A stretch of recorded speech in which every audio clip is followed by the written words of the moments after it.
ವೀಕ್ಷಕರೇ, ಇವತ್ತಿನ ದಿವಸ ನಮ್ಮ ಆನಂದ್ ಸಿಂಗ್ ಆರ್ಮಿ ತಂಡ ಇರ್ತಕ್ಕಂಥದ್ದು ಭಕ್ತರ ಇಷ್ಟಾರ್ಥಗಳನ್ನ ಈಡೇರಿಸುವಂತಹ ಮತ್ತು ಭಕ್ತರ ಕಷ್ಟ ಕಾಲದಲ್ಲಿ ಆಶೀರ್ವದಿಸುವಂತಹ ಶ್ರೀ ಗಾಳಮ್ಮ ದೇವಿ ದೇವಸ್ಥಾನ. ಅಂದರೆ ಇದು ಹೊಸಪೇಟೆ ಮತ್ತು ಪ್ರಸಿದ್ಧ ಹಂಪಿ ಏನಿದೆ ಆ ಮಧ್ಯದಲ್ಲಿ ಈ ಒಂದು ತಾಯಿ ನೆಲೆಸಿರ್ತಕ್ಕಂಥದ್ದು. ಶತಮಾನಗಳ ಇತಿಹಾಸ ಇರುವಂತಹ ಶ್ರೀ ಗಾಳಮ್ಮ ದೇವಿ ದೇವಸ್ಥಾನಕ್ಕೆ ಆನಂದ್ ಸಿಂಗ್ ಅವರು ಏನೆಲ್ಲ ಕೊಡುಗೆಗಳನ್ನ ನೀಡಿದ್ದಾರೆ, ಆ ತಾಯಿಯ ಸೇವೆಗಳನ್ನು ಏನೆಲ್ಲ ಸೇವೆಗಳನ್ನ ಮಾಡಿದರೆ ಅವೆಲ್ಲವುಗಳನ್ನ ಮಾತಾಡ್ಲಿಕ್ಕೆ ನಮ್ಮ ಜೊತೆಗೆ ಶ್ರೀ ಗಾಳಮ್ಮ ದೇವಿ ದೇವಸ್ಥಾನದ ಜೀರ್ಣೋದ್ಧಾರ ಸಮಿತಿಯ ಅಧ್ಯಕ್ಷರು, ಪದಾಧಿಕಾರಿಗಳು, ಉಪಾಧ್ಯಕ್ಷರಾದಿಯಾಗಿ ಅನೇಕ ಟ್ರಸ್ಟಿಗಳಿದ್ದಾರೆ. ಅವರು ಏನೆಲ್ಲ ವಿಚಾರಗಳನ್ನ ಹೇಳ್ತಾರೆ ಅನ್ನೋದನ್ನ ಅವರಿಂದಲೇ ಕೇಳಿ ತಿಳಿಯೋಣ ಬನ್ನಿ. ಎಲ್ಲರಿಗೂ ನಮಸ್ಕಾರ. ಅಕ್ಟೋಬರ್ 3ಕ್ಕೆ ಆನಂದ್ ಸಿಂಗ್ ಅವ್ರ ಬರ್ತ್ಡೇ ಇದೆ, ಅಂದ್ರೆ ಅವ್ರ ಹುಟ್ಟುಹಬ್ಬ ಇದೆ. ಆ ಹಿನ್ನೆಲೆಯಲ್ಲಿ ಆನಂದ್ ಸಿಂಗ್ ಆರ್ಮಿ ಅಂತಕ್ಕಂಥ ಒಂದು ಟೀಮ್, ಆನಂದ್ ಸಿಂಗ್ ಅಭಿಮಾನಿಗಳ ಒಂದು ಸಂಘ, ಆನಂದ್ ಸಿಂಗ್ ಆರ್ಮಿ ಅಂತ ಟೀಮ್, ಇಡೀ ನಮ್ಮ ಹೊಸಪೇಟೆಯ ಯಾವ್ಯಾವ ಒಂದು ದೇವಸ್ಥಾನಗಳಿಗೆ ಆನಂದ್ ಸಿಂಗ್ ರವರು ಏನೆಲ್ಲ ಸೇವೆಗಳನ್ನ ಮಾಡಿದ್ರೆ ಆ ದೇವಸ್ಥಾನಗಳಲ್ಲಿ ಮುಖ್ಯವಾದ ದೇವಸ್ಥಾನಗಳಿಗೆ ಭೇಟಿ ಕೊಡ್ತಾ ಇದೀವಿ. ಮಂಗಳವಾರದಿಂದ ಈ ಒಂದು ಅಭಿಯಾನ ಆರಂಭ ಆಗಿದೆ. ಸೊ ಈ ಆರಂಭವಾದ ಈ ಅಭಿಯಾನ ಇವತ್ತು ಗಾಳೆಮ್ಮನ ಗುಡಿಗೆ ನಾವು ಬಂದಿರತಕ್ಕಂಥದ್ದು. ನಾವು ಈ ಒಂದು ಅಭಿಯಾನಕ್ಕೆ ಕೊಟ್ಟಿರ್ತಕ್ಕಂಥ ಹೆಸರು ಏನಂತ ಹೇಳಿದ್ರೆ ವಿಜಯನಗರ ಹೊಸಪೇಟೆಯ ದೇವಾಲಯಗಳಲ್ಲಿ ಆನಂದ. ಅಂದ್ರೆ ಆನಂದ್ ಸಿಂಗ್ ರವರು ನೂರಾರು ದೇವಸ್ಥಾನಗಳನ್ನ ಜೀರ್ಣೋದ್ಧಾರ ಮಾಡಿದ್ದಾರೆ, ಅನೇಕ ಸೇವೆಗಳನ್ನ ಕೊಟ್ಟಿದ್ದಾರೆ, ಕಾಣಿಕೆಗಳನ್ನ ನೀಡಿದ್ದಾರೆ.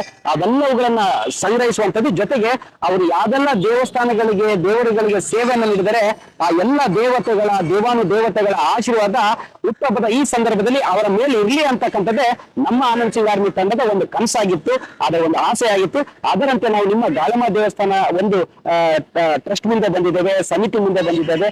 ಏನೆಲ್ಲ ವಿಚಾರಗಳನ್ನ ಹೇಳ್ತೀವಿ ಅನ್ನೋದನ್ನ ನಾವು ಕೇಳ್ಕೊಳ್ಳೋಣ. ಆದ್ಮೇಲೆ ಈಗ ನನ್ನ ಜೊತೆಗೆ ಮಾತಾಡ್ಲಿಕ್ಕೆ ಇರ್ತಕ್ಕಂಥದ್ದು ಶ್ರೀ ಗಾಳಮ್ಮ ದೇವಿ ದೇವಸ್ಥಾನದ ಜೀರ್ಣೋದ್ಧಾರ ಸಮಿತಿಯ ಅಧ್ಯಕ್ಷರಾಗಿರ್ತಕ್ಕಂಥ ಕುರುತಿ ಕೃಷ್ಣಪ್ಪ ಅವರು ಇದ್ದಾರೆ. ಅವರಿಂದ ಅನೇಕ ಮಾಹಿತಿಗಳನ್ನ ಕೇಳ್ಕೊಳ್ಳೋಣ. ಸರ್, ನಿಮಗೆ ಮೊದಲನೇದಾಗಿ ನಮಸ್ಕಾರವನ್ನ ತಿಳಿಸ್ತೇವೆ. ಈಗೆಲ್ಲ ವಿಷಯ ತಿಳಿದಿದೆ, ಅಕ್ಟೋಬರ್ 3ಕ್ಕೆ ಆನಂದ್ ಸಿಂಗ್ ಅವ್ರ ಬರ್ತ್ಡೇ ಇದೆ. ಈ ನಮ್ಮ ಗಾಳಮ್ಮನ ಗುಡಿ ದೇವಸ್ಥಾನ ಅಂತ ಹೇಳಿ ಬಂದಾಗ ಆನಂದ್ ಸಿಂಗ್ ಅವರಿಗೆ ಎಲ್ಲಿಲ್ಲದ ಒಂದು ಅಪಾರ ಭಕ್ತಿ, ಗೌರವ, ಈ ಎಲ್ಲ ವಿಚಾರಗಳಿದಾವೆ. ಈ ಒಂದು ಗಾಳಮ್ಮ ದೇವಸ್ಥಾನ ಈ ಮುಂಚೆ ಹೆಂಗಿತ್ತು, ಈ ತಾಯಿಯ ಪವಾಡ ಏನು, ಆನಂದ್ ಸಿಂಗ್ ರವರು ಈ ಒಂದು ದೇವಸ್ಥಾನಕ್ಕೆ ನೀಡಿರ್ತಕ್ಕಂಥ ಕೊಡುಗೆಗಳೇನು ಅಂತ ಹೇಳಿ ಕೇಳಿದ್ರೆ ಏನು ವಿಷಯಗಳನ್ನ ನಮ್ಮ ಜೊತೆ ಹಂಚಿಕೊಳ್ತೀರಾ? ಇದರ ಬಗ್ಗೆ ಹೇಳ್ಬೇಕಂದ್ರೆ ಈ ಗುಡಿ ಬಗ್ಗೆ ಫಸ್ಟ್, ಈ ದೇವನೊಬ್ಬ ಹಲವನಾಮ, ಈ ಅಮ್ಮ ಕಾಳಿ ಮಾತೆ ಹೋಗಿ ಗಾಳಮ್ಮ ಅಂತಾರೆ, ತಪ್ಪಲ್ಲ. ಗಾಳಿ ದೇವ್ರನೆ, ಕಾಳಿ ದೇವ್ರನೆ. ಆದ್ರೆ ಈ ಅಮ್ಮನ ಪವಾಡ ಎಲ್ಲಾ ಮಕ್ಕಳಿಗೂ, ಎಲ್ಲಾ ಭಕ್ತರಿಗೂ, ಎಲ್ಲಾ ಪ್ರಾಣಿ ಪಕ್ಷಿಗಳಿಗೂ ಕೂಡ ಈ ಅಮ್ಮನ ಆಶೀರ್ವಾದದಿಂದ ಉದ್ಧಾರ ಆಗ್ತಿತ್ತು. ಹಂಗಾಗಿ ಈ ಒಂದು ಪವಾಡ ಹಿಂದಕ್ಕೆ ಯಜಮಾನ್ರು ಕಂಡಿಡಿದು ಈ ಅಮ್ಮಗ ಈ ಕೆಲವೊಂದು ಈ ಕಟ್ಟು ಗಿಟ್ಟು ಅಂತ ಕಾಣಿಸ್ಕೊಂಡಾಗ ಎಡಿ ಗಿಡಿ ಕಳ್ಸೋದು, ಮ್ಯಾಗಲದ ಕೆಳಕ ಈ ರೀತಿ ಈ ಭಾವನೆ ನಡ್ಕಂತ ಬಂದಿರ್ತಕ್ಕಂಥ ಧಾರ್ಮಿಕ ವಿಚಾರದೊಳಗ ಇದ್ರೊಳಗ ಈ ಗುಡಿ ಪವಾಡ ನೋಡಿ 2009 ನಮ್ಮ ಆನಂದ್ ಸಿಂಗ್ ಅವರು ಬಂದ್ರು, ದರ್ಶನಕ್ಕೆ ಬಂದ್ರು. ಬಂದಾಗ ನಾವಿಲ್ಲ, ಸದಸ್ಯರು ಇಲ್ಲ, ಇನ್ನ ಸದಸ್ಯತ್ವ ಇದ್ದಿಲ್ಲ, ಕೇಳ್ಕೊಂಡ್ವಿ ಸ್ವಲ್ಪ ಗೋಪುರ ಮಾಡಿ ಕೊಡೋದೇನೆ ಅಂತ ಕೇಳ್ಕೊಂಡ್ವಿ. ಒಂದೇ ಮಾತಿಗೆ ಆತ ಒಪ್ಪಿಗೆ ಅಂತ. ಅಂದ್ರೆ ಅದೇನು ಪವಾಡನೆ. ಆ ಕಾಲದಲ್ಲಿ 27 ಅಡಿ ಎತ್ತರ ಗೋಪುರನ ಆತ ಮಾಡಿಸ್ಕೊಟ್ಟ. ಇನ್ನ ರಾಜಕೀಯ ಇಲ್ಲ, ರಾಜಕೀಯಕ್ಕಿಂತ ಮೊದ್ಲಾಗೆ ಅವಾಗಿನ್ನ ನಡೆದಕತ್ತೆ ಅಂತ ಯಾರನ್ನ ಸ್ವಲ್ಪ ಎದಿ ಗುಸ್ಗುಸಾತ ಅಂತ ಕೈ ಮುಗಿದ್ರೆ ಸಾಕು, ಅವರಿಗೆ ಚಿಕ್ಕಪಟ್ಟಿ ನೀನು ಚೆಕ್ ಮಾಡಿ ಸಿಗ ಇದಕ್ಕೆ ಹೋಗು, ನಾರಾಯಣ ಹೃದಯಕ್ಕೆ ಹೋಗು, ಅಲ್ಲಿಗೆ ಹೋಗಿ ಇಲ್ಲಿಗೆ ಹೋಗಿ, ಇಂಥವೆಲ್ಲ ದಾನ ಧರ್ಮ ಮಾಡಲಿ, ದಾನ ಸೂರ ವೀರ ಕರ್ಣ ಅಂತ ಇಷ್ಟಪಡ್ತಾ ಇದೀನಿ ಯಾರಿಗೆ ಆನಂದ್ ಸಿಂಗ್. ಹಂಗಾಗಿ ಇದೊಂದು ಮಾಡಿಕೊಟ್ಟ. ಆಮೇಲೆ ನೀವೆಲ್ಲರೂ ಕಮಿಟಿ ಮಾಡ್ರಿ, ಕಮಿಟಿ ಮಾಡಿ ಸೇವೆ ಮಾಡ್ಕೊಂಡು ಹೋಗ್ರಿ ಅಂತ ನಮಗೆಲ್ಲ ಒಪ್ಪಿಗೆ ಕೊಟ್ಟ. ಅವಾಗ ಮುಂದೆ ನಾವು 11ರಾಗ ಕಮಿಟಿ ರಿಜಿಸ್ಟರ್ ಮಾಡಿಸಿದ್ವಿ. ಆಮೇಲೆ ಒಂದು ಭವನನ ಕೇಳ್ಕೊಂಡ್ವಿ ಅಲ್ಲಿ, ಈಗ ಆ ಸಮುದಾಯ ಭವನನ ಮಾಡಿಕೊಟ್ಟ. ಆಮೇಲೆ ನಾವು ಈ ಕಮಿಟಿಯವರೆಲ್ಲರೂ ಮತ್ತೆ ಈಗ ಹೆಚ್ಚಿಗೆ ತಾನು ಆಮೇಲೆ ಜಾಡ್ತುಳ್ಳರು ನಾವು ಈ ರೀತಿಯಾಗ ಮಾಡಿದ್ವಿ. ತೇರನ್ನ ಅಭಿವೃದ್ಧಿ ಮಾಡಿದ್ವಿ, ತೇರು ನಿಂತೋಗಿತ್ತು, ತೇರಿಗೆ ಒಂದು 20 ಲಕ್ಷ ಮೇಲ್ಪಟ್ಟ ಇದು ಮಾಡಿದ್ವಿ. ಆಮೇಲೆ ಈ ಪಟ್ಟ ಇದ್ದಿದ್ದು ಒಂದು 1/2 ಎಕರೆ, ಪರಂಪೋಕ್ ಒಂದು 1/2 ಎಕರೆ, ಅದು ಒಂದು 11 ಲಕ್ಷ ರೂಪಾಯಿ ಖರೀದಿ ಮಾಡಿದ್ವಿ. ಆಮೇಲೆ 1.5 ಎಕರೆ 2 ಎಕರೆ ರೂಪಾಯಿ 1.5 ಎಕರೆ ಭೂಮಿ ಅದನ್ನು ಪರಂಪೋಕ್ ಟಿಡಿ ಪರಂಪೋಕ್ ಸೇರಿರ್ತದೆ, ಅವ್ರನ್ನ ಕೇಳ್ಕೊಂಡು ಅದನ್ನು ಗುಡಿ ಸ್ವಾಧೀನ ತಗೊಂಡ್ವಿ. ಅದಕ್ಕೊಂದು 4 ಲಕ್ಷ ಕೊಟ್ವಿ. ಆಮೇಲೆ ಗರುಡಗಂಬ ಒಂದು ಸ್ಥಾಪನೆ ಮಾಡಿದ್ವಿ. ಎಲ್ಲ ಇವ್ರ ಆಶೀರ್ವಾದದಿಂದಾನೆ, ಇವರೇ ಫಸ್ಟ್ ನಮಗೆ ದಾರಿ ತೋರಿಸ್ತಾರೆ. ಈ ರೀತಿಯಾಗಿ ಗುಡಿ ಅಭಿವೃದ್ಧಿ ಮಾಡ್ಕೊಂತ ಬಂದ್ವಿ. ಅಂದ್ರೆ ಆದ್ರೆ ಆನಂದ್ ಸಿಂಗನ ಕೊಡುಗೆ ಸಾಕಷ್ಟು ಐತಿ ಈ ಭಾಗದಿಂದ, ಹೇಳಕ್ಕೆ ಸಾಲದು, ಹೇಳಕ್ ಆಗೋದಿಲ್ಲ. ಅಷ್ಟು ಕೆಲಸ ಎಲ್ಲ ಮಾಡ್ಯಾನ. ಕೆಲವು ಕಡೆಗೆಲ್ಲ ಇನ್ನು ಕೇಳ್ಬಾರ್ದು ಅಂತ ಪರಿ ಮಾಡ್ಯಾರ ಅವರು. ಅವ್ರನ್ನ ಮರೆಯಕ್ಕಾಗದು, ಜನ ಮರ್ತ್ ಕುಂತಾರ, ಏನು ಮಾಡಕ್ಕಾಗದು. ಈಗ ಅವ್ರು ಬರ್ಬೇಕಂತ ನಾವು ಕಾಯ್ತಿದ್ವಿ. ಅಷ್ಟೇ ಹೇಳಕ್ ನಾ ಇಷ್ಟ. ಈಗ ನಮ್ಮ ಜೊತೆ ಮಾತಾಡ್ಲಿಕ್ಕೆ ಗಾಳಮ್ಮ ಗುಡಿ ದೇವಸ್ಥಾನದ ಜೀರ್ಣೋದ್ಧಾರ ಸಮಿತಿಯ ಉಪಾಧ್ಯಕ್ಷರಾಗಿರ್ತಕ್ಕಂಥ ಗನ್ನಳ್ಳಿ ಪರಶುರಾಮಣ್ಣ ಮೋಪಣ್ಣವ್ರು ಇದ್ದಾರೆ. ಅವ್ರನ್ನ ಮಾತಾಡ್ಸೋಣ. ನಾನು ನಮಸ್ತೆ. ನಿಮಗೆ ಏನ್ ವಿಷಯಗಳನ್ನ ಹೇಳ್ತೇನೆ ಈ ಒಂದು ದೇವಸ್ಥಾನಕ್ಕೆ ಆನಂದ್ ಸಿಂಗ್ ಅವ್ರ ಕೊಡುಗೆ ಅಂತ ಬಂದಾಗ? ಈ ಒಂದು ದೇವಸ್ಥಾನಕ್ಕೆ ನಾವು ಈ ಗೊಬ್ಬರ ಮಾಡೋಕೆ ಮೂಲ ಕಾರಣ ಆನಂದ್ ಸಿಂಗ್ ಅವರ ಕಾರಣ. ಈ ಕಮಿಟಿ ಮಾಡೋ ಕಡೆಗೆ ಇಷ್ಟಪಟ್ಟು ನಾವಿದ್ದೀವಿ. ಇದು ಒಂದು ಕಮಿಟಿ ಮಾಡ್ರೆ ಒಂದು ಬೆಳವಣಿಗೆ ಆಕೈತಿ. ನಿಮ್ಗೆ ಏನ್ ಸಹಕಾರಗಳು ಅನುಕೂಲ ಮಾಡಿ ಕೊಡ್ತೀವಿ ನಾವು. ಕಮಿಟಿ ಮಾಡ್ರೆ ಜೀವನೋತ್ತರ ಸಮಿತಿ ಮಾಡ್ರೆ ಒಳ್ಳೇದು, ಮಾಡ್ಕೊಂಡು ಹೋಗ್ರಿ ಅಂತ ಅವತ್ತು ಇರುತ್ತೆ. ಈ ಅದು ಅವತ್ತಿಂದ ಇವತ್ತಿನ ಅವರು ಮುಖಂತ ಅನ್ಕೊಂತ ಹೊಂತೀವಿ. ಎಲ್ಲರೂ ಒಬ್ರಲ್ಲ, ಎಲ್ಲರೂ ಸೇರ್ಕೊಂಡು ಅವತ್ತಿಂದ ಇವತ್ತುವರೆಗೆನ ಗಾಳಿಮ ದೇವಿ ಆಶೀರ್ವಾದದಿಂದ ಎಲ್ಲಾ ಸದ್ಭಕ್ತರಿರ್ಬೋದು, ನಮ್ಮ ಆಡಳಿತ ಮಂಡಳಿ ಇರ್ಬೋದು, ನಾವು ಹಿಂದೆ ಒಂದು ಜಾಗತ್ತು ನಮ್ಮ ಯಜಮಾನ ಶಿವಪ್ಪ ಅಂತೇಳಿ ಶಿವಪ್ಪ ನೇತೃತ್ವದಲ್ಲಿ ಒಂದು ಜಾಗ ಇದ್ದಾವೆ. ಅದನ್ನ ಖರೀದಿ ಮಾಡಿ ಅದ್ರ ಕಡೆಗಿದ್ದ ದೇವಸ್ಥಾನಕ್ಕೆ ನಾವು ಮಾಡಿದ್ವಿ. ಅದು ಫಸ್ಟ್. ಆದ ನಂತರ ಇದು ಸಮುದಾಯ ಭವನ ಮಾಡಿಸ್ತೀವಿ. ಇದೊಂದು ಕಾಯ್ದೆ ಅಂತೇಳಿ ಕಾಯ್ದೆ ಒಂದು ಮಾಡಿಸ್ತೀವಿ. ಆಮೇಲೆ ತೇರು ಹಳೇದಾದ್ಮೇಲೆ ನಮ್ಮ ಕಮಿಟಿ ವತಿಯಿಂದಲೇ ಇವನ್ ಆಗಿರೋದು. ಆ ಗೋಪುರ ಸಮುದಾಯ ಭವನ ಆನಂದ್ ಸಿಂಗ್ ಅವ್ರು ಮಾಡಿದ್ದು.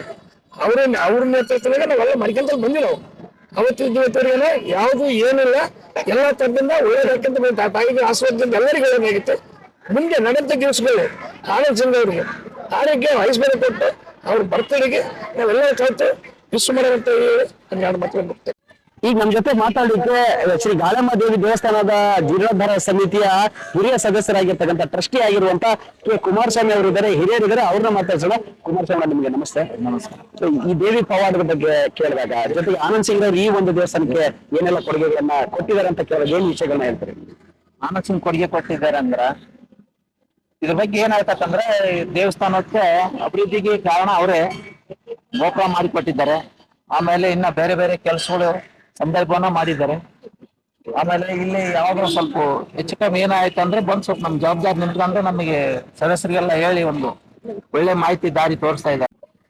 ಈಗ ನಮ್ ಜೊತೆ ಮಾತಾಡ್ಲಿಕ್ಕೆ ಶ್ರೀ ಗಾಳಮ್ಮ ದೇವಿ ದೇವಸ್ಥಾನದ ಪ್ರಧಾನ ಅರ್ಚಕರಾಗಿರ್ತಕ್ಕಂಥ ವೆಂಕಟೇಶಾಚಾರ್ಯ ಇದ್ದಾರೆ. ಅವ್ರನ್ನ ಮಾತಾಡ್ಸೋಣ.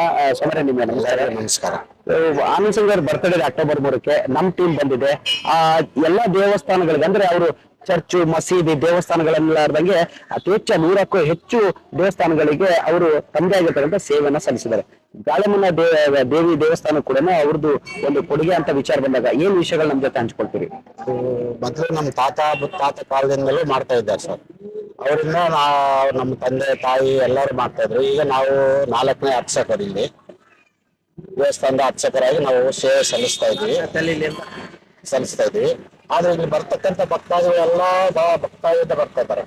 ಎಲ್ಲ ಏನು ತೊಂದರೆ ಇದ್ರು ಇಲ್ಲೆಲ್ಲ ಅಮ್ಮನ ಹತ್ರ ಬಂದು ಬೇಡಿಕೊಂಡು ಅವರವರ ಸೇವೆಗಳನ್ನು ನೆರವೇರಿಸ್ತಾ ಇದ್ವಿ. ಅವ್ರಿಗೆ ಅಮ್ಮ ಎಲ್ಲ ಒಳ್ಳೆ ದಾರಿಯಲ್ಲಿ ತೋರಿಸ್ತಾ ಇದ್ದಾಳೆ. ಕೆಲವರು ಮೈ ತುಂಬಿರ್ತಾರ, ಉಪ್ಪು ಹಾಕ್ತಾರ, ಅಮ್ಮಗೆ ಏನೇನೋ ಬೇಡ್ಕೊಂಡಿದ್ರೆ ಬೇಟೆ ಮಾಡ್ತಾರ, ಕೋಳಿ ಮಾಡ್ತಾರೆ. ಇಲ್ಲಿ ಎಲ್ಲ ಸಲ್ಲಿಸ್ತಾ ಇದ್ದಾರೆ ಅಮ್ಮವರಿಗೆ. ಆನಂದ್ ಸಿಂಗ್ ಅವರು ಗೋಪುರ ಕಳಿಸಿದ್ದಾರೆ ಸಾರು.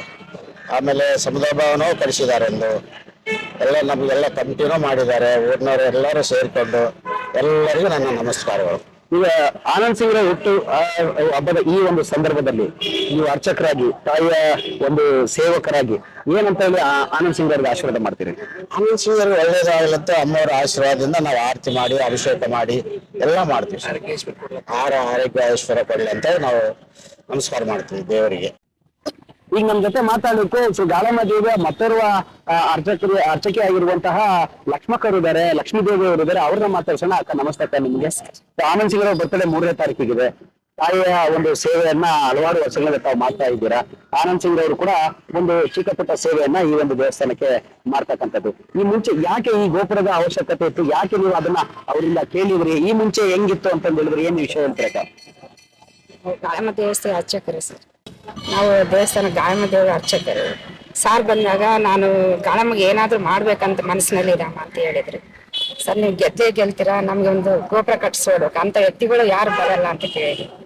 ಆಯ್ತಮ್ಮ, ಆ ತಾಯಿ ಆಶೀರ್ವಾದ ನನ್ನ ಮೇಲೆ ಇರ್ಲಿ, ಗೆದ್ದ ಕೂಡಲೇ ನೀವು ಕೇಳೋದೇ ಬೇಡ, ನಾನು ಕಟ್ಸ್ಕೊಡ್ತೀನಿ ಅಂತ ಹೇಳಿದ್ರು. ಅದನ್ನ ಮಾತಿನ ಪ್ರಕಾರ ಅವರು ಗೋಪುರ ನಿರ್ಮಾಣ ಮಾಡಿಸ್ಕೊಟ್ರು. ಆಮೇಲೆ ಪ್ರವಾಸೋದ್ಯಮ ನಿಲಯದಿಂದ ಒಂದು ವಸತಿ ನಿಲಯ ಮಾಡಿಸ್ಕೊಟ್ರಿ. ಮತ್ತೆ ಇನ್ನೂ ಕೆಲವು ಇದಾವೆ ಸರ್ ನಮ್ಮ ಬೇಡಿಕೆಗಳು. ಈ ಸಲ ಗೆದ್ದು ಬಂದ್ರೆ ಅವರು ತಾಯಿ ಆಶೀರ್ವಾದಲಿದ್ದ ಮತ್ತೆ ಪುನಃ ನಾವು ಕೇಳಕ್ಕೆ ಮನಸ್ಸು ಬರುತ್ತೆ ಸರ್. Thank you. ಅವ್ರ ತಾಯಿ ಅವ್ರ ಆಸೆ ನೆರವೇರಿಸಲಿ ಅಂತ ಬೇಡ್ಕೊಂಡು ನೂರಾರು ದೇವತೆಗಳನ್ನ ನೋಡಿರ್ತಕ್ಕಂಥ ನೂರಾರು ಗ್ರಾಮಗಳ ಜನ ಶ್ರೀ ಗಾಳಮ್ಮ ದೇವಿಯ ಪವಾಡ ಮತ್ತು ಈ ಅಮ್ಮನ ಆಶೀರ್ವಾದಕ್ಕೆ ಅವರು ಮಣಿದಿದ್ದಾರೆ. ಜೊತೆಗೆ ಈ ತಾಯಿ ಭಕ್ತರ ಇಷ್ಟಾರ್ಥಗಳನ್ನ ಪೂರೈಸುವಂತಹ ಮತ್ತು ಅವರ ಆಸೆ ಆಕಾಂಕ್ಷೆಗಳನ್ನ ಈಡೇರಿಸುವಂತಹ ತಾಯಿಯಾಗಿದ್ದಾಳೆ. ಈ ಅಮ್ಮನ ಪವಾಡ ಅಷ್ಟಿಷ್ಟಲ್ಲ, ಈ ಪವಾಡವನ್ನ ಅರಿತಿರ್ತಕ್ಕಂಥ ಅನೇಕರು ಈ ದೇವಸ್ಥಾನಕ್ಕೆ ಅನೇಕ ಕೊಡುಗೆಗಳನ್ನು ನೀಡಿದ್ದಾರೆ. ಆದ್ರೆ ಆನಂದ್ ಸಿಂಗ್ ರವರು ಈ ಒಂದು ದೇವಸ್ಥಾನಕ್ಕೆ ಒಂದು ಗೋಪುರದ ವ್ಯವಸ್ಥೆ ಮಾಡಿಕೊಟ್ಟಿದ್ದಾರೆ. ಜೊತೆಗೆ ತಾವು ಸಚಿವರಾಗಿದ್ದಂತ ಸಂದರ್ಭದಲ್ಲಿ ಇಲ್ಲೊಂದು ಸಮುದಾಯವನ್ನ ಬೃಹತ್ ಒಂದು ಸಮುದಾಯ 41 ಲಕ್ಷ ರೂಪಾಯಿಗಳ ಅನುದಾನವನ್ನು ಮಂಜೂರು ಮಾಡಿ ಸುಸಜ್ಜಿತವಾದ ಸಮುದಾಯ ಭವನವನ್ನ ಮಾಡಿದ್ದಾರೆ. ಇಲ್ಲಿ ನೆರೆ ರಾಜ್ಯ ಆಗಿರೋದ್ರಿಂದ ಆಂಧ್ರ ಪ್ರದೇಶ, ತೆಲಂಗಾಣ, ಕರ್ನಾಟಕ ಮತ್ತು ಕರ್ನಾಟಕದ ಅನೇಕ ಜಿಲ್ಲೆಗಳಿಂದ ಸದ್ಭಕ್ತರು ನೂರಾರು ಸಂಖ್ಯೆಯಲ್ಲಿ ಪ್ರತಿ ಮಂಗಳವಾರ ಮತ್ತು ಶುಕ್ರವಾರ ಸಂದರ್ಭದಲ್ಲಿ ನೂರಾರು ಸಂಖ್ಯೆಯಲ್ಲಿ ಬರ್ತಾರೆ. ಅವರಿಗೆ ಇರ್ಲಿಕ್ಕೆ ಮತ್ತು ಅವ್ರ ವಸತಿ ಉಡ್ಲಿಕ್ಕೆ ಸರ್ಕಾರದಿಂದ ಆಗ್ಲಿ ಅಥವಾ ಇಲ್ಲಿ ಮಾಡ್ಲಿಕ್ಕೆ ಯಾವುದೇ ಒಂದು ಸಮುದಾಯ ಭವನಗಳಾಗ್ಲಿ ವಸತಿ ನಿಲಯದಿಲ್ಲ, ಅದನ್ನ ಕೂಡ ಅವ್ರು ಮಾಡಿದ್ದಾರೆ. ಇದ್ರ ಜೊತೆಗೆ ಪಕ್ಕದಲ್ಲೇ ಇರ್ತಕ್ಕಂಥ ಆಂಜನೇಯ ದೇವಸ್ಥಾನ ಕೂಡ ಆನಂದ್ ಸಿಂಗ್ ಅವರು 25 ಲಕ್ಷ ರೂಪಾಯಿಗಳ ಅನುದಾನವನ್ನ ಮಂಜೂರು ಮಾಡಿ ಆ ಒಂದು ದೇವಸ್ಥಾನದ ಜೀರ್ಣೋದ್ಧಾರವನ್ನ ಕೂಡ ಮಾಡ್ತಾರೆ. ಆನಂದ್ ಸಿಂಗ್ ರವರ ದೈವಿ ಭಕ್ತಿ ಏನಿದೆ, ಆಧ್ಯಾತ್ಮಿಕ ವಿಚಾರಗಳೇನಿವೆ, ಧಾರ್ಮಿಕ ವಿಚಾರಗಳೇನಿದಾವೆ, ಅದು ತುಂಬಾ ದೊಡ್ಡದಾಗಿರ್ತಕ್ಕಂಥದ್ದು. ದೇವತೆಗಳ ವಿಚಾರದಲ್ಲಿ ಬಂದಾಗ ನೂರಾರು ದೇವಸ್ಥಾನಗಳನ್ನ ಜೀರ್ಣೋದ್ಧಾರ ಮಾಡಿರ್ತಕ್ಕಂಥ ಆನಂದ್ ಸಿಂಗ್ ಅವರಿಗೆ ಆ ದೇವತೆಗಳ ಅನುಗ್ರಹ ಆಶೀರ್ವಾದ ಇರಲಿ. ಹುಟ್ಟುಹಬ್ಬದ ಈ ಸಂದರ್ಭದಲ್ಲಿ ಅವರ ಆಸೆಗಳು ಈಡೇರಲಿ. ಅವರು ಮುಂದಿನ ದಿನಗಳಲ್ಲಿ ವಿಜಯನಗರ ಕ್ಷೇತ್ರದ ಒಂದು ಉನ್ನತ ಪದವಿಯನ್ನ ಅಲಂಕರಿಸಿ ಮತ್ತಷ್ಟು ಮಗದಷ್ಟು ಸೇವೆ ಮಾಡ್ಲಿ ಅಂತಕ್ಕಂಥ ವಿಚಾರವನ್ನು ಹೇಳ್ತಾರೆ. ಹಾಗೆ ದೊಡ್ಡವರೊಬ್ಬರ ಮಾತಾಡ್ತಾ ಹೇಳ್ಬೇಕಾದ್ರೆ ಅವರ ಮಾತಿನಲ್ಲಿ ಗುರುತಾಗಿದೆ ಅಂತ ಹೇಳಿದ್ರೆ, ಮಾನವೀಯತೆಯು ಆಕಾಶಕ್ಕಿಂತಲೂ ದೊಡ್ಡದು, ಭೂಮಿಗಿಂತಲೂ ವಿಶಾಲವಾದುದು ಅಂತಕ್ಕಂಥ ಮಾತನ್ನ ಅವರು ಹೇಳ್ತಾರೆ. ಅಂದ್ರೆ ಮಾನವೀಯ ಗುಣಗಳು ಅವರಲ್ಲಿ ಮೇಳೈಸಿವೆ ಅಂತಕ್ಕಂಥ ಮಾತನ್ನು ಕೂಡ ಹೇಳ್ತಾರೆ. ಈ ಎಲ್ಲ ವಿಚಾರಗಳನ್ನ ನಮ್ಮ ಜೊತೆಗೆ ಹಂಚಿಕೊಂಡಿರ್ತಕ್ಕಂಥ ಶ್ರೀ ಗಾಳಮ್ಮ ದೇವಿ ದೇವಸ್ಥಾನದ ಜೀರ್ಣೋದ್ಧಾರ ಸಮಿತಿಯ ಎಲ್ಲ ಸದಸ್ಯರಿಗೆ ಆನಂದ್ ಸಿಂಗ್ ಆರ್ಮಿ ತಂಡ ಹೃದಯಪೂರ್ವಕ ನಮನಗಳನ್ನ ತಿಳಿಸ್ತೇವೆ. Thank you very much. ಅವರಿಗೆ